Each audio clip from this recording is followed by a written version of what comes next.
Hello friends, अभी बात करने वाले हैं शिक्षक भर्ती दूसरे चरण की बहाली के बारे में, जो कि बहुत बड़ी अपडेट है और परीक्षा के नियमों में 5 बहुत बड़े बदलाव हुए हैं।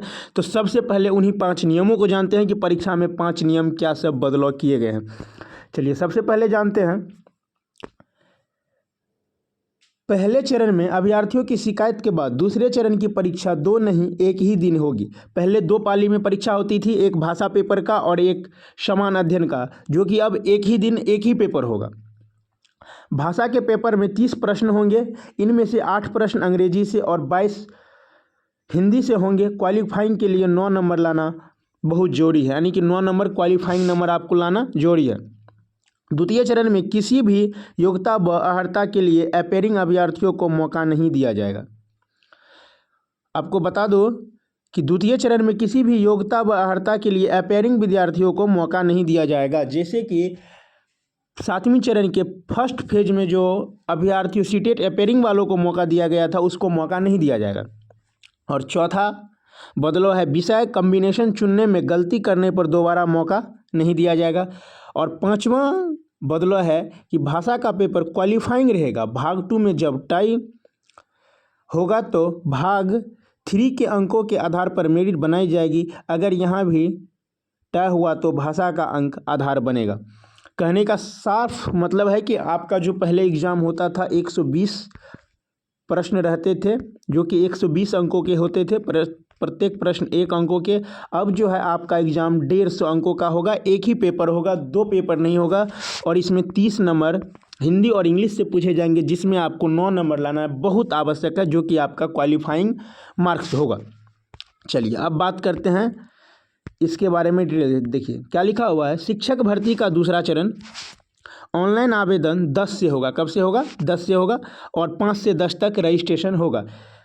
1,20,000 पद के लिए परीक्षा एक ही दिन। रजिस्ट्रेशन आज, यानी कि आज से रजिस्ट्रेशन चालू है। 5 दिन रजिस्ट्रेशन होगा, उसके बाद 10 से फॉर्म फिलअप होगा। तो परीक्षा में 5 बहुत बड़े नियम है जिसको बदला गया है। नियोजित शिक्षक भी इस परीक्षा में शामिल हो सकते हैं। वही बात है कि नियोजित शिक्षक इस परीक्षा में शामिल हो सकते हैं। इसमें देखिए स्पष्ट कर दिया गया है कि इस परीक्षा में शामिल हो सकते हैं। बिहार के बाहर के भी अभ्यर्थी भी आवेदन कर सकेंगे। हाँ, आवेदन के लिए बिहार का स्थायी निवासी होने की अनिवार्यता नहीं है। दूसरे राज्यों के अभ्यर्थी भी आवेदन कर सकते हैं। दूसरे राज्यों के किसी भी वर्ग के अभ्यर्थियों को आरक्षण का लाभ नहीं मिलेगा। ये अनारक्षित कोटि में होंगे, यानी कि अगर आप दूसरे स्टेट से फॉर्म भरते हैं तो आपको जनरल में फाइट करना होगा। और पिछली बार की तुलना में आवेदकों की संख्या बढ़ेगी।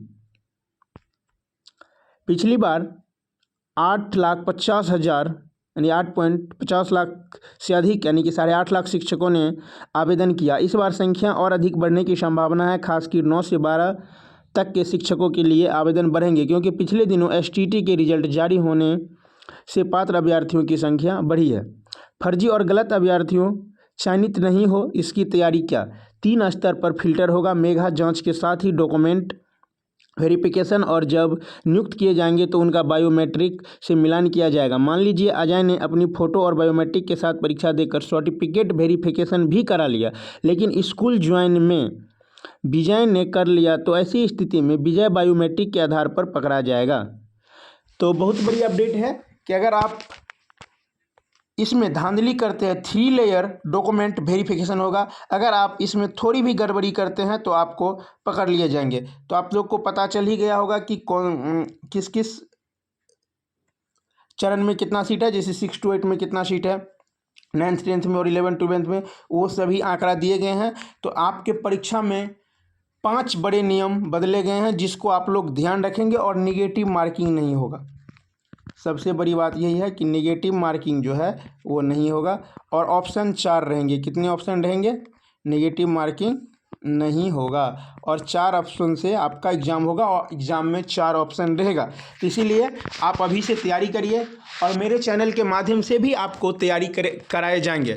अगर आप अभी तक हमारे चैनल को सब्सक्राइब नहीं किए हैं तो प्लीज़ आप हमारे चैनल को सब्सक्राइब कर देंगे। इसी के साथ मिलते हैं फिर नेक्स्ट वीडियो में। धन्यवाद।